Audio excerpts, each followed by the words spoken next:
On a cold Tuesday morning, a K-9 unit was called to surround a park bench in the heart of Riverside City. And what the officers discovered sitting there would shake an entire community to its core. This isn't a story about crime. It's not a rescue mission gone wrong. It's something far more powerful. It's a story about what happens when a city finally sees the invisible people living in its shadows, and what one broken man creates with his second chance that will change everything. Stay with us, because the ending will leave you speechless. It was 6:47 a.m. on a Tuesday morning when the dispatch call came through. Officer Marcus Chen had been with the Riverside K-9 unit for 12 years. He'd seen things that would make most people's skin crawl. He'd tracked dangerous criminals through abandoned warehouses. He'd found missing children in the dead of night. He'd stood face to face with situations that tested every ounce of his training and courage. But in all those years, he'd never received a call quite like this one. "We have a report of a person unresponsive on Riverside Park bench near the east entrance." The dispatcher's voice crackled through the radio. "Caller says the individual has been sitting there since before dawn, not moving, not responding to anyone who's approached." Marcus exchanged a glance with his partner, Officer Sarah Williams. She'd been with the unit for 8 years, and they'd worked together long enough to communicate without words. That look meant the same thing it always did. Something's off about this one.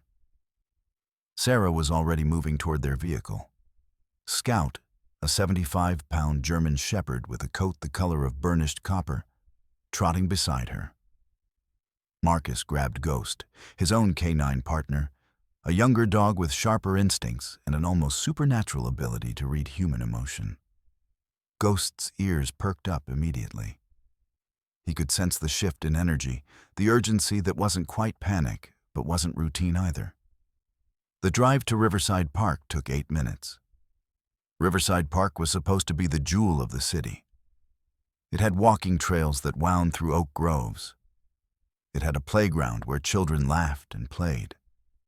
It had benches scattered throughout where people came to escape the chaos of their lives, to sit quietly and remember what peace felt like. It was a place of refuge. But as Marcus and Sarah pulled into the parking lot, they could see something was very wrong. There was a small crowd gathered near the east entrance. Maybe a dozen people. A jogger had stopped mid-stride.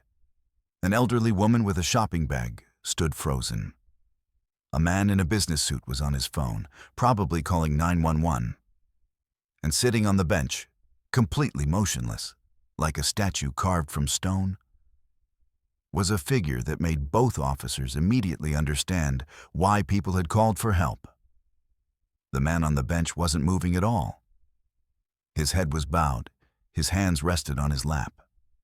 His body was so still that for a moment, Marcus wondered if he was even breathing. The morning sun cast long shadows across the park, and this figure seemed to exist in a world of his own, completely disconnected from everything happening around him. "Stay back, everyone," Sarah called out as they approached, her voice calm but authoritative. "We've got this. Please give us some space." The crowd began to disperse, though slowly. People didn't want to leave. There was something magnetic about this moment, something that made them feel like they were witnessing something important, something they shouldn't miss. But they obeyed. They stepped back. They watched. Marcus and Sarah moved closer, their dogs on alert beside them. Scout's nose twitched. Ghost's entire body had gone rigid, every muscle tense. Both dogs could sense what their handlers already knew. This wasn't a normal situation. This was something heavy, something dark, something that carried the weight of human suffering. "Sir?" Marcus called out, keeping his voice gentle. "Sir, can you hear me? My name is Officer Marcus Chen. This is Officer Sarah Williams. We're here to help." Nothing. man didn't move, didn't look up, didn't acknowledge that anyone was there at all. Sarah took another step closer. "Sir, we're going to need you to respond to us. Are you okay? Do you need medical attention?" Still nothing. But then Ghost did something he rarely did. The dog whined. A low, mournful sound that seemed to come from deep in his chest. It was the sound a dog makes when it encounters pain that it can't fix, suffering it can't solve. Scout joined in, a harmonious duet of canine empathy that seemed to pierce the morning air. Both officers felt it in their chests. Something was deeply, profoundly wrong. Marcus knelt down slowly, making himself less threatening, less imposing. "Sir, my name is Marcus. I'm not here to hurt you. I'm not here to arrest you. I just need to know that you're alive, that you're okay. Can you give me something? A nod, a word, anything?" For what felt like an eternity, nothing happened. Then, so slowly that Marcus almost missed it, the man's head began to lift. His eyes opened, and when Marcus looked into those eyes, he saw something that would stay with him for the rest of his life. He saw a man who had been broken so completely that the pieces no longer fit together. He saw a human being who had lost everything, not just material possessions, but hope itself. He saw someone standing at the edge of an abyss, looking down into darkness so deep that they couldn't see the bottom anymore. "I'm sorry," the man whispered, his voice barely audible. "I'm so sorry." Those 4 words changed everything. But what neither Marcus nor Sarah knew in that moment was that this man's story, this stranger sitting on a park bench in the early morning light, would become the catalyst for something far larger than any of them could have imagined. They didn't know that his confession would ripple through the city like a stone dropped in still water. They didn't know that the decision they were about to make would transform how an entire community saw the invisible people living in its shadows.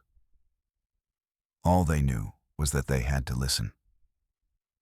And as the man on the bench began to speak, the entire city was about to be shaken to its core. Marcus kept his body relaxed, his posture non-threatening. Years of training had taught him that the first moments of contact with someone in crisis were everything. One wrong move, one harsh word, one aggressive gesture, and everything could fall apart. But this man wasn't a criminal. This wasn't a suspect. This was someone in pain, and Marcus could feel it radiating off him like heat from a fire. He'd learned early in his career that people in crisis didn't need authority. They needed humanity. They needed to feel seen. They needed to understand that someone, anyone, cared enough to listen. "What's your name?" Marcus asked softly, still kneeling in front of the bench. The man's eyes were unfocused, staring at something Marcus couldn't see. Something in the middle distance. Something only he could perceive. "James," he whispered, the word barely escaping his lips. "My name is James Mitchell." "James," Marcus repeated, letting the name settle between them like a bridge connecting 2 isolated islands. "That's a good name. James, I need you to stay with me, okay? Can you do that? Just focus on my voice. Just listen to me." Sarah had positioned herself to the side, giving James space but ready to respond if anything changed. Scout remained alert, but her body language had shifted from defensive to protective. Dogs knew. They always knew. Scout had assessed James and determined that he wasn't a threat. He was a victim. He was someone who needed help, not restraint. The dog's ears had relaxed slightly. Her tail hung lower. Her breathing had slowed. These were the signs of a canine understanding the gravity of human suffering. Ghost pressed against Marcus's leg, his warm body providing silent support. The dog understood the gravity of the moment in a way that transcended words. Ghost had been trained to detect distress, to respond to emotional trauma, and right now, every fiber of his being was attuned to James Mitchell's pain. The dog whined softly, not from fear, but from empathy, from recognition, from the ancient understanding that all living creatures carry suffering, and that suffering deserves to be acknowledged. James, I'm going to ask you some questions, okay? Marcus continued, his voice measured and calm. Nothing difficult, nothing to be afraid of. Just simple questions. Nothing that will hurt you. Can you answer me? Just nod if you understand. James nodded slowly, as if the motion required enormous effort. As if every muscle in his body had atrophied from disuse and despair. Are you hurt? Do you have any injuries I should know about? Any pain? James shook his head, and Marcus noticed that even this small movement seemed to cause him difficulty.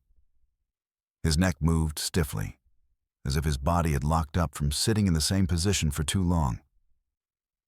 Have you taken any drugs or alcohol today? Anything that might affect your thinking? Another shake. Have you been sitting on this bench all night? This time, James's eyes filled with tears. Not just tears, a flood of them. His entire face crumpled as if the question had opened a dam that had been holding back an ocean of pain. Since yesterday morning, he said, his voice breaking into fragments. I've been sitting here since yesterday morning. I can't. He couldn't finish the sentence. His body shook with silent sobs. Marcus felt something tighten in his chest. Over 24 hours. This man had been sitting on this park bench for more than a full day, without moving, without eating, without seeking shelter. In the fall weather, temperatures had dropped into the low 50s at night. James was wearing a thin jacket, the kind that offered almost no insulation, the kind you wore in spring when you thought the cold was behind you. His lips had a faint bluish tint. His hands were trembling, though, whether from cold or from something deeper. Marcus couldn't tell. The officer's mind was already calculating. 24 hours without food, exposure to cold temperatures, dehydration, possible shock, emotional trauma so severe that it had rendered this man nearly catatonic. These were serious medical concerns. But there was something else too, something that went beyond in the physical. Marcus could sense that James had been contemplating something darker, something final. The thought made Marcus's blood run cold. Okay, Marcus said, keeping his voice steady and reassuring. James, I need you to stand up for me. Can you do that? Just slowly. Take your time. Don't rush. I'm right here with you. James tried to stand. His legs buckled immediately, the muscles too weak after hours of immobility. If Marcus hadn't been there, he would have collapsed back onto the bench. The officer caught him, supporting his weight as James's body reminded him that it had been neglected for far too long. Marcus could feel how light James was. There was almost nothing to him, just skin and bone, and the fading remnants of a life that had once been full. I've got you, Marcus said, his arm wrapped around James's waist, supporting him with the kind of physical strength that comes from years of training and the genuine desire to help. Just lean on me. We're going to get you somewhere warm, somewhere safe, somewhere where people can take care of you. Sarah was already on her radio, calling for an ambulance. Her voice was professional but carried an undertone of urgency. Dispatch, this is Unit 7. We need medical personnel at Riverside Park, East Entrance, she said calmly. Patient is showing signs of exposure and possible malnutrition. Responsive but significantly weakened. Patient has been exposed to elements for approximately 24 hours. Possible hypothermia. ETA on ambulance? The dispatcher confirmed. 8 minutes. Marcus guided James to sit on the bench properly, supporting his back against the wooden slats. Sarah retrieved a blanket from their vehicle. They always carried emergency supplies for situations exactly like this, and wrapped it around James's shoulders. The man was shaking now, full-body tremors that spoke of physical distress and emotional collapse. His teeth chattered. His entire frame convulsed with cold and shock. "James," Marcus said, sitting beside him, close enough to provide warmth, but not so close as to feel threatening. "I need you to tell me what happened. Why have you been sitting here? What brought you to this place?" For a long moment, James didn't answer. His eyes stared at nothing. His hands clenched and unclenched in his lap, opening and closing like a heartbeat. When he finally spoke, his voice was so quiet that Marcus had to lean in to hear him, his ear just inches from James's mouth. "I lost everything," James said, the words coming out like a confession in a dark church. "My job, my house, my family. I lost it all. And I couldn't see a way forward anymore. I couldn't see the point in continuing." Marcus had heard similar stories before, but the weight of those words, the finality in them, made his stomach drop. This wasn't just a man experiencing homelessness. This was a man who had been contemplating the ultimate escape. This was a man standing at the edge of an abyss. "Tell me," Marcus said, his voice taking on a new urgency, though he kept it gentle. "Start from the beginning. How did you get here? What happened?" "I'm listening, James. I'm right here, and I'm listening." And as James began to speak, Ghost pressed closer against Marcus's leg. The dog's intuition had been correct from the moment they arrived. This wasn't a situation that required force or restraint. This was a situation that required something far more powerful: human connection. It required someone to listen, someone to care, someone to see James Mitchell as a person instead of a problem to be solved. James took a shaky breath. "I was a carpenter," he began, his voice barely audible. "A good one. I had my own business. I built custom furniture, renovated homes. People trusted me. They knew my work was quality. I had a wife, Sarah. We were married for 18 years. We had a daughter, Emma. She was 15. He paused, his body trembling even more violently now. "Had?" Marcus asked gently. "She died," James whispered. 3 years ago. Car accident. She was coming home from school and a drunk driver hit her, just like that. Gone. My baby girl was just gone." Marcus felt his throat tighten. He'd been a police officer long enough to know that losing a child was the kind of tragedy that could break a person in ways that were almost impossible to repair. It was the kind of loss that fractured families, that destroyed marriages, that shattered the very foundation of a person's will to live. "I'm so sorry," Marcus said, and he meant it with every fiber of his being. "Sarah, my wife, she couldn't handle it," James continued, his words coming faster now, as if the dam had truly broken. "We grieved differently. She wanted to talk about it. I don't know. I just wanted to disappear. And the more she wanted to connect, the more I pulled away. And then one day she asked me to leave. She said she couldn't look at me anymore because I reminded her of everything we lost." The pain in those words was almost tangible. Marcus could see it radiating from James like heat from a furnace. "So I left," James said. "I moved into an apartment. I tried to keep working, but I couldn't focus. I couldn't make my hands do what they were supposed to do. And then the economy shifted. People stopped renovating their homes. People stopped buying custom furniture. And my business just dried up. One day I had contracts. The next day, I had nothing.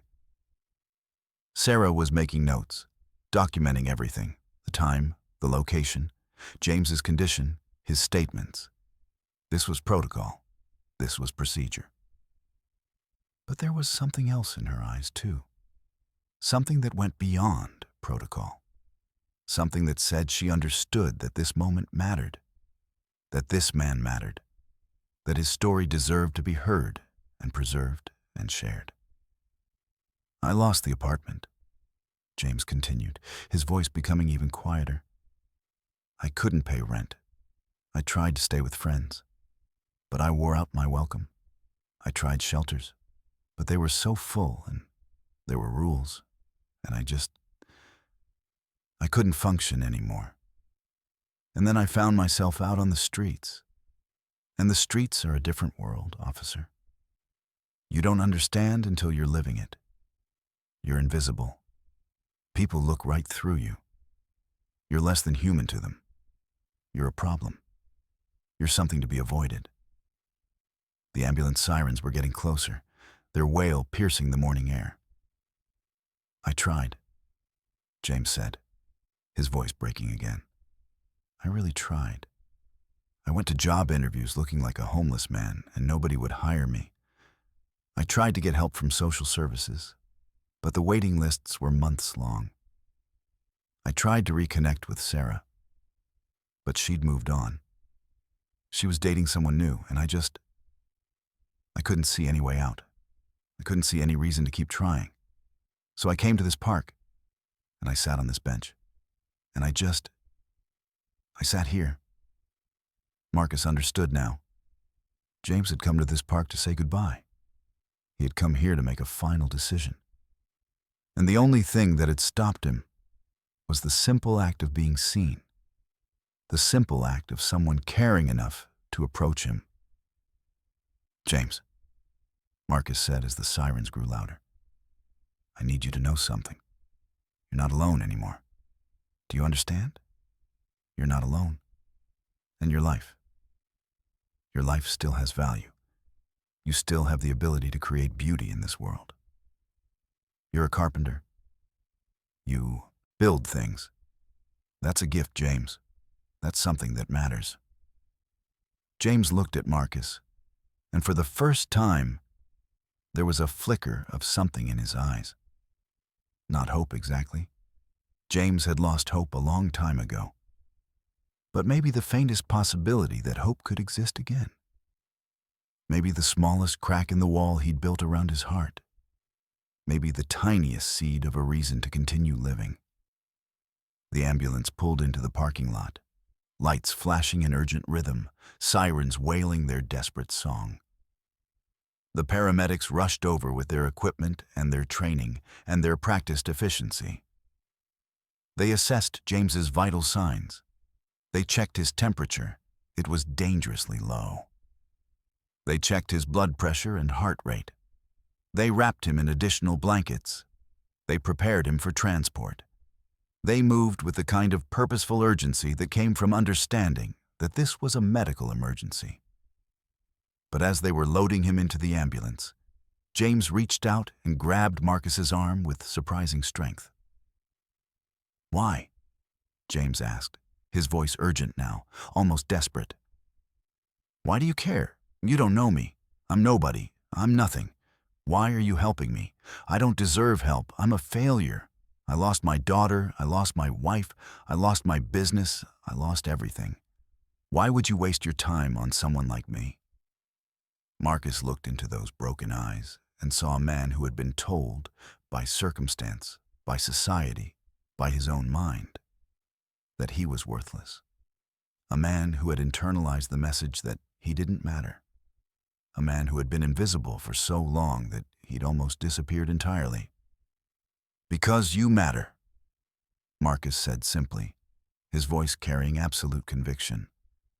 Because your life matters. Because every human being deserves dignity and compassion. Because you're not a failure, James. You're a human being who has experienced tragedy and loss. That doesn't make you a failure. That makes you human. And humanity deserves to be treated with respect and kindness. That's why. The paramedics continued their work, but James's hand remained on Marcus's arm, holding on as if letting go would mean disappearing entirely. As if this connection, this simple human contact, was the only thing keeping him tethered to existence. And as the ambulance doors closed and the vehicle began to move, Marcus realized that this wasn't the end of James Mitchell's story. This was just the beginning. This was the moment when everything would start to change. Not just for James, but for everyone who came into contact with his story. The crowd that had gathered at the park entrance was still watching. Some had their phones out, recording. Some had tears streaming down their faces. Some were talking quietly to each other, trying to process what they'd witnessed. What they'd seen wasn't just a rescue. It was a reminder of their own humanity. It was a mirror reflecting back the compassion they sometimes forgot they possessed. Sarah stood beside Marcus as they watched the ambulance disappear down the street, its lights fading into the distance. "What do you think happens to him now?" she asked, her voice thoughtful and heavy with the weight of what they'd just experienced. Marcus didn't answer immediately. He was thinking about James's eyes. He was thinking about the weight of invisible suffering. He was thinking about how many other people were sitting on benches across the city, invisible to the world, carrying burdens that no one else could see. How many other James Mitchells were out there, one moment away from making a final decision? How many other stories were waiting to be heard? "I don't know," Marcus finally said. "But I know that we're going to find out. I'm going to follow up on this. I'm going to make sure James gets the help he needs." Sarah nodded. She understood. This wasn't just another call. This was something different. This was something that would stay with both of them. Neither of them could have predicted what would happen next. Neither of them could have imagined that James Mitchell's story, the story of a man sitting on a park bench, broken and alone, would become a catalyst for something that would transform their entire city. They didn't know that this moment would be recorded. They didn't know that it would go viral. They didn't know that it would spark a movement of compassion that would ripple through the community like waves spreading across water. But that's exactly what was about to happen. The ambulance ride to Riverside General Hospital took 12 minutes. James drifted in and out of consciousness during the journey, his body finally surrendering to the exhaustion and trauma it had endured. The paramedics worked efficiently around him, monitoring his vital signs, adjusting his oxygen levels, running IV lines to combat his severe dehydration. One of them, a woman named Patricia, with kind eyes and steady hands, kept talking to James in a soft voice, keeping him anchored to consciousness. "You're doing great," she said, her voice a constant reassurance. "We're almost there. You're going to be okay. Just keep breathing. That's all you need to do right now." But James wasn't sure he wanted to be okay. Even as the warmth of the blankets began to thaw his frozen body, even as the IV fluids began to restore some semblance of physical function, a part of him wondered if he should have stayed on that bench. A part of him wondered if Marcus Chen had made a mistake in caring. The hospital doors burst open as the ambulance pulled into the emergency bay. A team of doctors and nurses rushed forward, their movements coordinated and practiced. They transferred James from the ambulance to a hospital bed with the kind of efficiency that came from years of experience. Within minutes, he was in a private room in the emergency department, surrounded by monitors and machines and people whose entire job was to keep him alive. Dr. Sarah Patel was the attending physician on duty that morning. She was in her mid-50s, with dark hair streaked with silver and the kind of eyes that had seen every human tragedy imaginable. She'd been practicing medicine for 30 years, and she could read a patient's condition the moment she looked at them. Severe hypothermia, she said to her team, her voice carrying the weight of professional concern. Dehydration, malnutrition. We need to get his core temperature up gradually. No rapid rewarming. We don't want to shock his system. Get him on warm IV fluids. Check his electrolytes. I want a full metabolic panel, complete blood count, and cardiac monitoring. And someone get him some warm blankets. Passive external rewarming for now. The nurses moved with practiced precision. One inserted additional IV lines. Another attached monitors to his chest. Another wrapped him in heated blankets that had been warming in a special cabinet. The room filled with the soft beeping of machines, the gentle hiss of oxygen, the quiet murmur of medical professionals doing what they did best, fighting to save a life. James's eyes fluttered open. The lights were too bright. Everything was too loud. Too much. His body felt like it belonged to someone else, heavy and foreign and disconnected from his mind. "James?" Dr. Patel said, moving to his bedside. Her voice was calm and professional, but there was something warm in it too, something human. "My name is Dr. Patel. You're at Riverside General Hospital. You're safe now. You've been exposed to severe cold and your body is in a state of shock. We're going to take care of you. Just rest. Let us do our job." "I don't..." James tried to speak, but his voice came out as barely a whisper. "I don't want..." "Don't want what?" Dr. Patel asked gently. "I don't want to be saved," James finished, his eyes closing again. "I don't want to keep living." The words hung in the air, like a confession. Dr. Patel exchanged a glance with one of the nurses.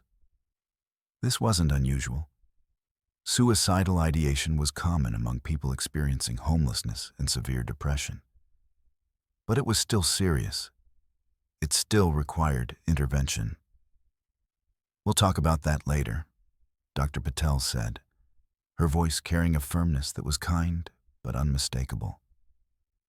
"Right now, your body needs to heal. We'll address the rest after we've gotten you stabilized." She made a note on his chart. Suicidal ideation. Recommend psychiatric evaluation. Over the next few hours, James's physical condition gradually improved. His core temperature rose. His blood pressure stabilized. His heart rate normalized. The IV fluids began to restore some of the moisture his body had lost. The nurses brought him warm broth and crackers, which he ate mechanically without tasting anything. His body was healing, even as his mind remained fractured. By late afternoon, Marcus Chen arrived at the hospital. He'd spent the morning filling out reports and documenting the incident. He'd also made some phone calls. He'd learned that James Mitchell's story was indeed as tragic as the man had described. Emma Mitchell's death had been documented in the newspaper archives. Sarah Mitchell had indeed remarried to a man named David Richardson, who worked in finance. James's business had indeed failed during the economic downturn. Marcus found James's room on the 3rd floor. The man was sitting up in bed now, looking slightly more human than he had on the park bench, but still fundamentally broken. His eyes were hollow. His face was gaunt. His hands trembled slightly as he held a cup of water. "James," Marcus said from the doorway, not wanting to startle him. James looked up, and for a moment, his eyes widened with something that might have been fear or might have been gratitude. It was hard to tell. "Officer Chen," James said quietly, "you came back." "I said I would," Marcus replied, stepping into the room and closing the door behind him. He pulled up a chair and sat down beside James's bed. "How are you feeling?" Better, James said, though the words seemed to taste like a lie in his mouth. Physically, anyway. The doctors say I'll be fine. No permanent damage. My body's resilient, apparently. Shame my mind isn't. Marcus didn't respond immediately. He'd learned that sometimes the best thing you could do in a conversation was to let silence do the talking. Let the other person fill the void with their thoughts. I meant what I said, James continued after a moment, about not wanting to be saved. I appreciate what you did. I really do. But you've just prolonged the inevitable. I'm still homeless. I'm still a failure. I'm still a man who couldn't save his daughter and couldn't keep his wife. Nothing's changed. Everything's changed, Marcus said quietly. You're alive. That's the first thing that's changed. But for how long? James asked, his voice bitter. Until I get discharged and go back out on the streets? Until I find another park bench and try again? What's the point, officer? What's the point of keeping me alive if this is all there is? Marcus leaned back in his chair. This was the conversation he'd been dreading and preparing for in equal measure.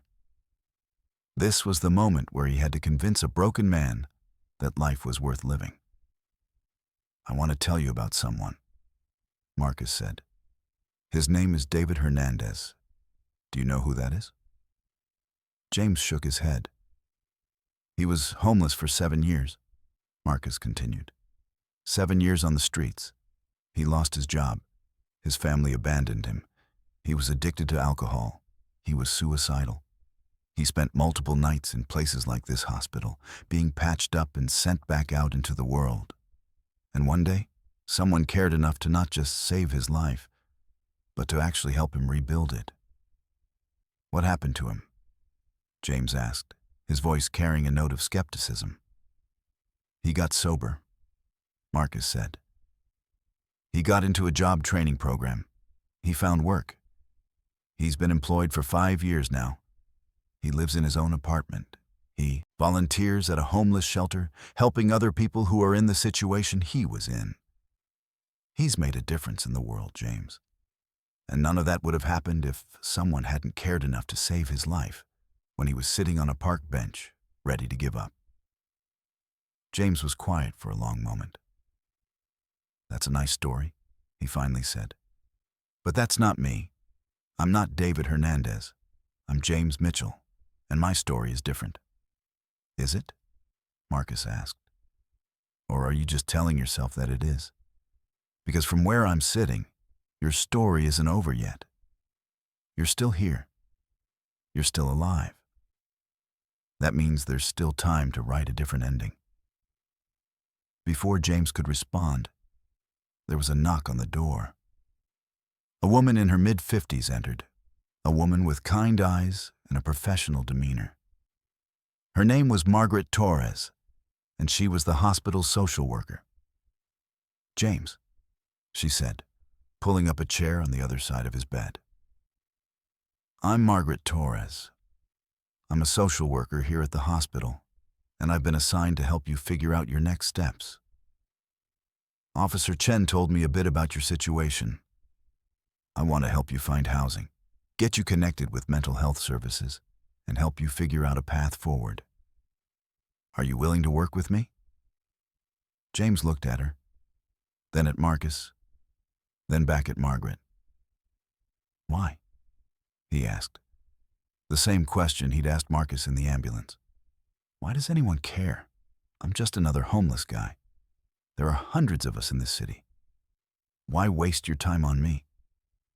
Margaret smiled, a genuine smile that reached her eyes. Because I've learned in this job that every person has value, she said. Every person has the potential to contribute something to the world. And I believe that about you, James. I believe that you have value. I believe that your life matters. Over the next 3 days, James remained in the hospital. His physical condition continued to improve. His body was healing. But more importantly, something else was beginning to happen. People were beginning to care about his story. Margaret Torres had connected him with a therapist, a woman named Dr. Lisa Wong, who specialized in grief and trauma. Dr. Wong came to see James every day, and slowly, carefully, she began to help him untangle the knot of pain that had been tightening around his heart for 3 years. "The loss of your daughter," Dr. Wong said during one of their sessions. "That's the kind of trauma that can destroy a person. It's understandable that you've been struggling. It's understandable that you've been suicidal. But here's what I want you to understand. Your pain is valid, but your pain is not the whole truth about you." "What do you mean?" James asked. "I mean that yes, you lost your daughter," Dr. Wong said. "That's true. But you also built a successful business. You created beautiful things with your hands. You were married for 18 years. You had a life that mattered. And the fact that you experienced tragedy doesn't erase all of that. It doesn't mean you're a failure. It means you're human." On the 4th day, Marcus returned to the hospital. He brought with him a visitor, a man in his early 60s with kind eyes and a warm smile. His name was David Hernandez. "I heard you wanted to meet me," David said, shaking James's hand. "Officer Chen told me your story. I wanted to come tell you that it gets better. I know it doesn't feel like it right now. I know it feels like the darkness is all there is. But I promise you, it gets better." And for the first time since he'd sat down on that park bench, James felt something shift inside him. Not hope exactly. Hope was still too big a word. But maybe the possibility of hope. Maybe the smallest seed of a reason to keep living. "How did you do it?" James asked. "How did you get out?" "One day at a time," David said. "One choice at a time. I chose to go to a meeting instead of a bar. I chose to show up for a job interview even though I was terrified. I chose to believe that I deserved a second chance. And slowly, those choices added up. They created a life. Not the life I had before, that life is gone, but a different life, a life that has meaning." James listened, and something in David's words resonated with him. This man understood. This man had been where James was, and he'd found a way out. On the 5th day, James was discharged from the hospital. Margaret Torres had arranged for him to stay at a transitional housing facility, a place that provided temporary shelter and support services for people experiencing homelessness. It wasn't perfect. The rooms were small, the walls were thin, but it was warm and it was safe, and it had a staff of people who genuinely cared about helping residents rebuild their lives. As James was leaving the hospital, Marcus was there to see him off. "What happens now?" James asked. "Now," Marcus said, "you take it one day at a time. You work with Margaret. You see Dr. Wong. You go to the job training program she's enrolling you in, and you start rebuilding your life. It won't be easy, but you won't be doing it alone." James nodded. He wasn't sure he believed that his life could get better, but he was willing to try. For the first time in 3 years, he was willing to try. And what neither of them knew was that James's story was about to become much bigger than just one man's recovery. It was about to become a story that would inspire an entire city to rethink how it treated the invisible people living in its shadows. The video went viral at 2:47 p.m. on a Wednesday afternoon. It had been recorded by a woman named Jennifer Chen, no relation to Officer Marcus Chen, who had been jogging through Riverside Park that Tuesday morning. She'd witnessed the entire interaction between Marcus, James, and the paramedics. She'd recorded it on her phone, initially just wanting to document what she thought might be a crime in progress. But as she watched the footage play out, she realized she was witnessing something far more profound than a crime. She was witnessing an act of genuine human compassion. Jennifer had posted the video to social media with a simple caption: "This is what humanity looks like." Officer Marcus Chen of the Riverside K-9 unit stopped to help a homeless man this morning. He didn't arrest him. He didn't ignore him. He treated him with dignity and kindness. This is the kind of police work we need more of. The video was 47 seconds long. It showed Marcus kneeling in front of James. It showed him wrapping the blanket around James's shoulders. It showed him speaking to James with gentleness and respect. It showed Ghost pressing against Marcus's leg. It showed Sarah Williams coordinating the ambulance. It showed the moment James broke down in tears. By 6 p.m., the video had been viewed 100,000 times. By 9 p.m., it had been viewed 500,000 times. By midnight, it had been viewed 2 million times. By the next morning, it had been viewed 10 million times. The comments section exploded with reactions. Some were positive. Finally, a police officer who actually cares about people. This is what we should expect from law enforcement. Officer Chen is a hero. I'm crying. This is beautiful. But there were also critical comments. Some people questioned why the city wasn't doing more to address homelessness. Some people pointed out that one act of kindness didn't solve systemic problems. Some people used the video as a jumping-off point for larger conversations about poverty, mental health, and the failures of social safety nets. By Thursday morning, the local news stations had picked up the story. By Friday, national news outlets were running segments about the video. By the weekend, Officer Marcus Chen had been interviewed by 3 different news organizations. His inbox was flooded with messages from people all over the country. Some thanking him, some asking him for advice on how to help homeless people in their own communities. Some sharing their own stories of loss and survival. Marcus was overwhelmed. He'd never sought attention. He'd simply done what he thought was right. But now his face was on television. His name was trending on social media. He was being called a hero. At the police station, his colleagues were treating him differently. Some with admiration, some with resentment. There were always officers who felt that helping homeless people was a waste of time and resources. There were always people who believed that the homeless had made their own choices and should deal with the consequences. "You're making the rest of us look bad," one officer said to him in the break room. "You know that, right?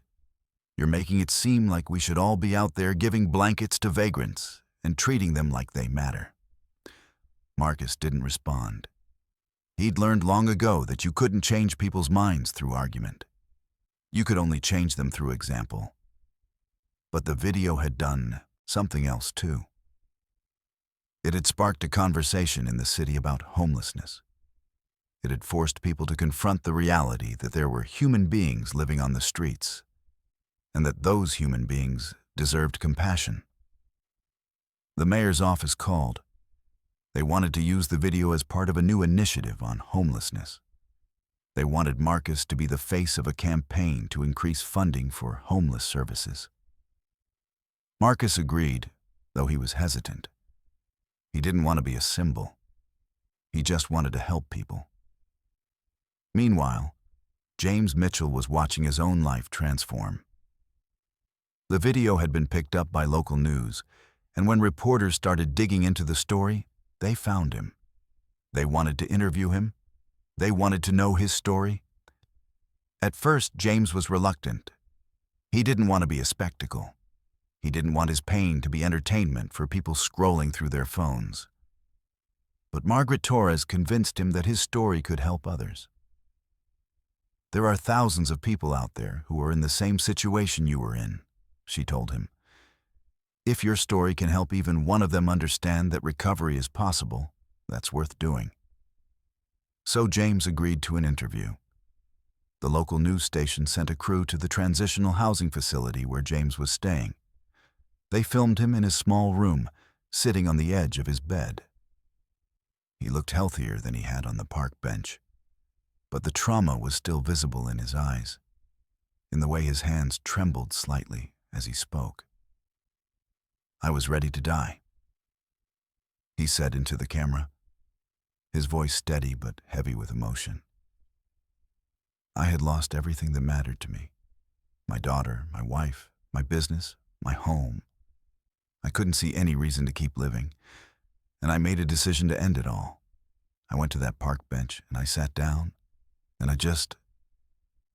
gave up." The interviewer, a woman named Rachel Morrison, leaned forward. "What changed?" "Officer Chen," James said simply. "He didn't have to stop. He didn't have to care. He could have driven right past me. But he stopped, and he treated me like I mattered, like my life had value. And in that moment, I realized that maybe I was wrong. Maybe there was a reason to keep living." The interview aired on Friday night. By Saturday morning, it had been shared 5 million times. By Sunday, James was receiving messages from people all over the country. People who had lost children, people who had lost jobs, people who had been suicidal, people who had been homeless, all of them saying the same thing.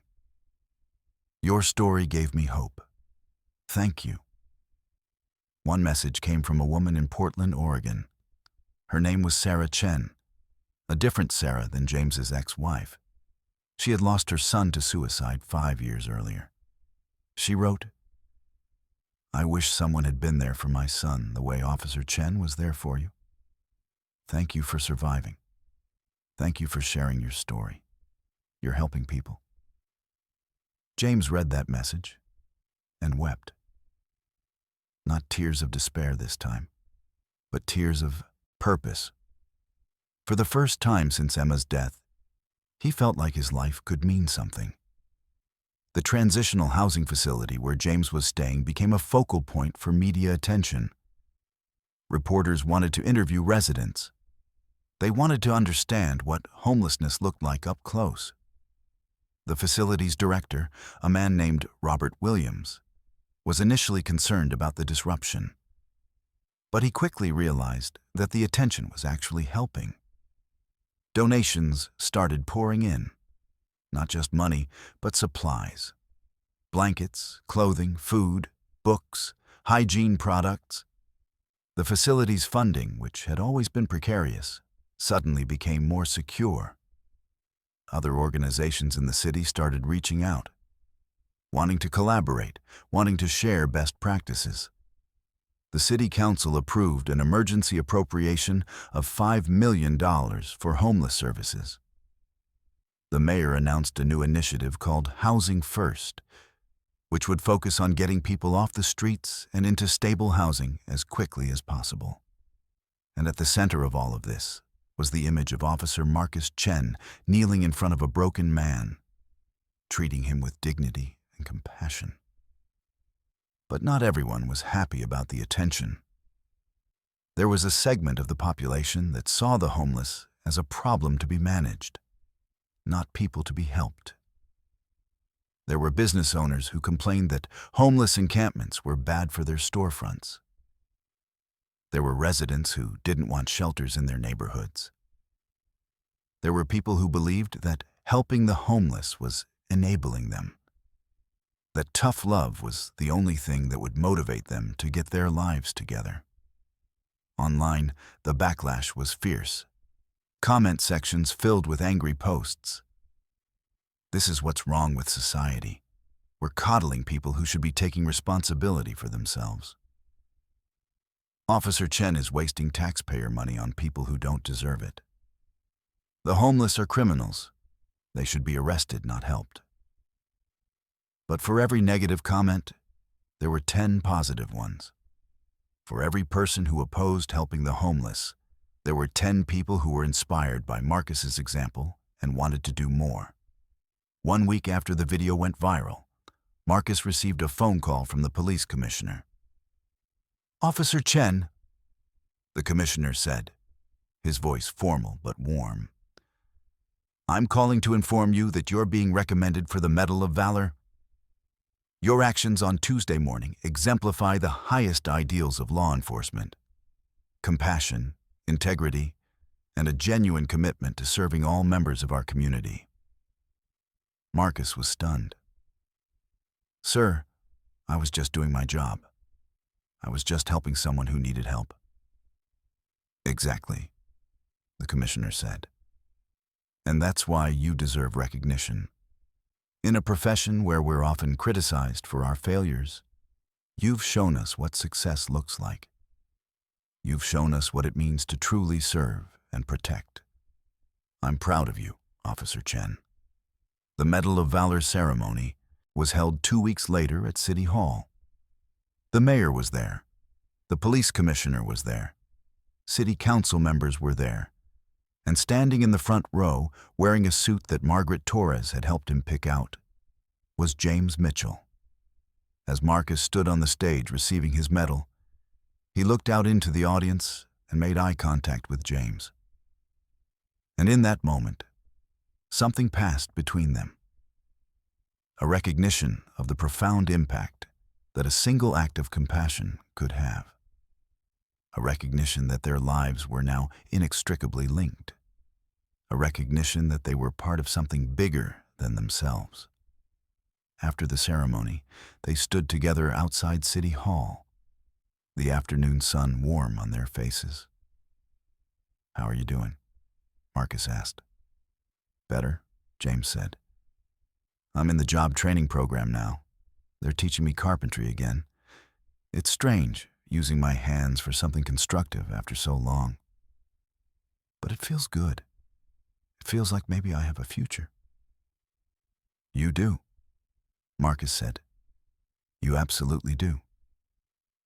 I've been thinking about Emma, James continued, his voice quiet but steady. About how she would have wanted me to keep living, how she would have wanted me to help other people. And I've been thinking about starting a nonprofit. Something that helps homeless people rebuild their lives. Something that focuses on job training and mental health support and housing. I want to take what I've learned and use it to help others. Marcus smiled.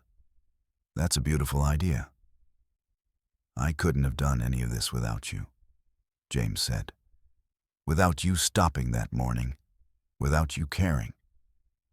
You would have found another way, Marcus said. You have strength in you, James. I just helped you see it.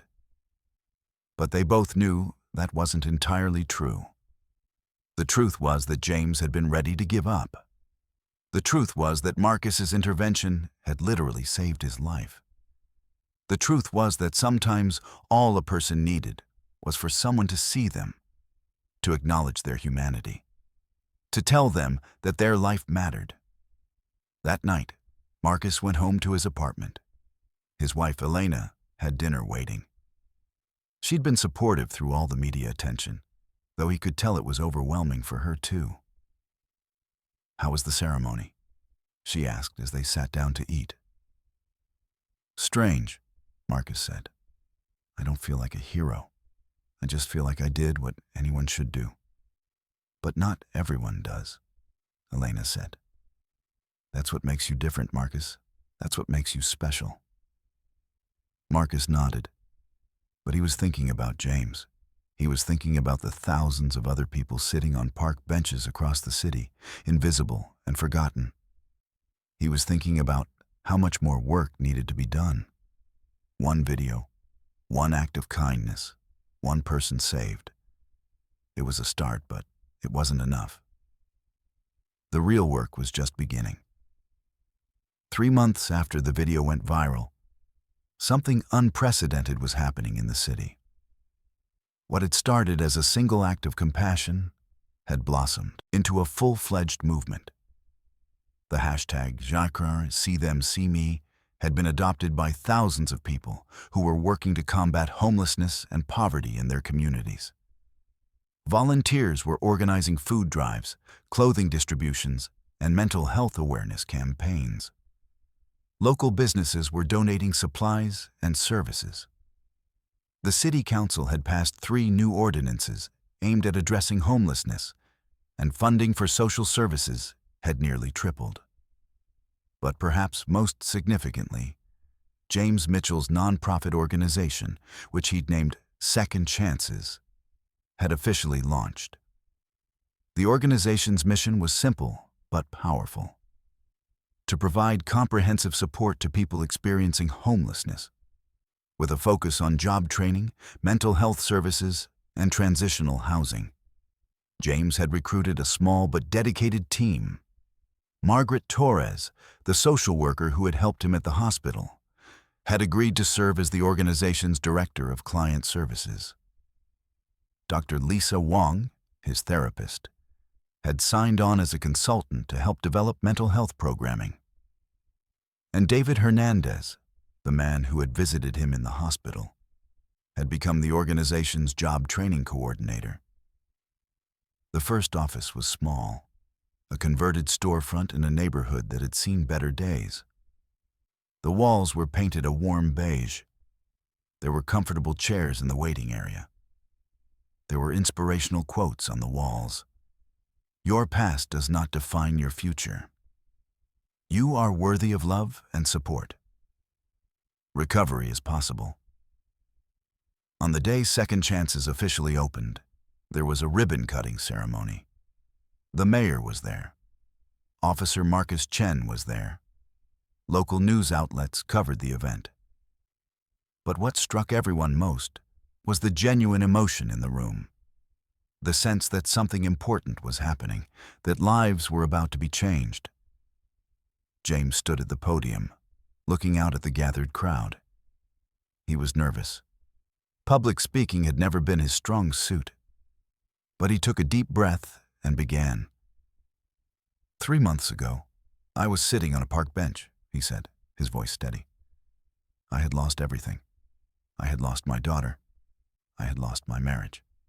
I had lost my business. I had lost my home. And I had lost hope. I was ready to give up. I was ready to end my life." The room was silent. Everyone knew this part of his story, but hearing it directly from James made it real in a way that news reports and social media posts could not. But then Officer Marcus Chen stopped. James continued. "He didn't have to. He could have driven right past me, but he stopped, and he treated me with dignity, and he treated me like my life mattered. And in that moment, everything changed." James paused, collecting himself.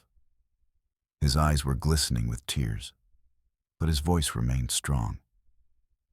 "I'm standing here today because someone cared enough to see me. Someone cared enough to help me.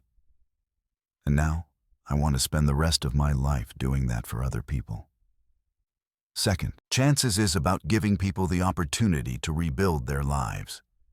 It's about saying to people who feel invisible and worthless, "Your life matters. You deserve a second chance, and we're going to help you get it." The crowd applauded. Some people were crying. Some people were nodding in agreement. Some people were looking at James with expressions of profound respect. After the ceremony, the doors opened, and people began to arrive. Some were currently experiencing homelessness. Some were formerly homeless and wanted to give back. Some were volunteers from the community. Some were people who had been inspired by the video and wanted to be part of the solution. One of the first people to walk through the door was a woman named Maria Santos. She was in her early 40s, with dark hair and tired eyes. She'd been homeless for 2 years after losing her job as a nurse due to a back injury that had left her unable to work in a hospital setting. "I saw your story on the news," Maria said to James, "and I thought, maybe there's hope for me too. Maybe I don't have to live on the streets forever." James took her hand. "There's definitely hope," he said, "and we're going to help you find it. Over the next few weeks, Second Chances began to develop a reputation as a place where real change happened. The organization's approach was different from traditional homeless services. Instead of just providing a bed and a meal, Second Chances provided a comprehensive pathway to stability. Clients met with Margaret Torres to assess their needs and develop a personalized recovery plan. They worked with Dr. Wong or one of her colleagues to address mental health issues like depression, PTSD, and addiction. They participated in job training programs coordinated by David Hernandez, learning skills that would help them secure employment. And they had access to transitional housing, apartments where they could live while they rebuilt their lives. The results were remarkable. Within the first 3 months, Second Chances had served 50 clients. 30 of them had secured employment. 25 had moved into permanent housing. 15 had reconnected with family members. And most importantly, none of them had returned to the streets. Word spread. Other organizations in the city started reaching out, wanting to learn from Second Chances' model. The mayor invited James to speak to the city council about expanding the program. Local universities wanted to study the organization's methodology. And donations continued to pour in from people all over the country who had been inspired by James's story. But success brought new challenges. As Second Chances grew, so did the demand for services. The organization was receiving more requests for help than it could handle. The waiting list grew to over 200 people. The small storefront office became overcrowded, and James found himself struggling to manage the rapid growth while also dealing with his own ongoing recovery. One evening, about 4 months after the organization had opened, James was sitting in his small apartment, a one-bedroom place that Margaret had helped him secure, when his phone rang. It was Marcus. "Hey," Marcus said. "How are you holding up?" "Overwhelmed," James admitted. "We're getting more requests than we can handle. I feel like I'm letting people down." "You're not letting anyone down," Marcus said. "You're one person who's already helped 50 people rebuild their lives. That's incredible. But you can't do this alone. You need to expand. You need to build a bigger team." "I know," James said. "But it takes money. And while we've been fortunate with donations, I don't know if we have enough to hire more staff." "Then let's figure it out," Marcus said. "Let me talk to some people. Let me see what I can do." Marcus hung up and immediately started making calls. He reached out to the mayor's office. He reached out to local business leaders. He reached out to community organizations. And he presented them with a vision. What if Second Chances could become a model for cities across the country? What if they could create a blueprint for addressing homelessness that actually worked? The response was overwhelming. Within 2 weeks, Marcus had connected James with a philanthropist named Robert Chen. No relation to either Marcus or Jennifer Chen, though the coincidence of names had become something of a running joke. Robert was a tech entrepreneur who had made his fortune in the early days of the internet.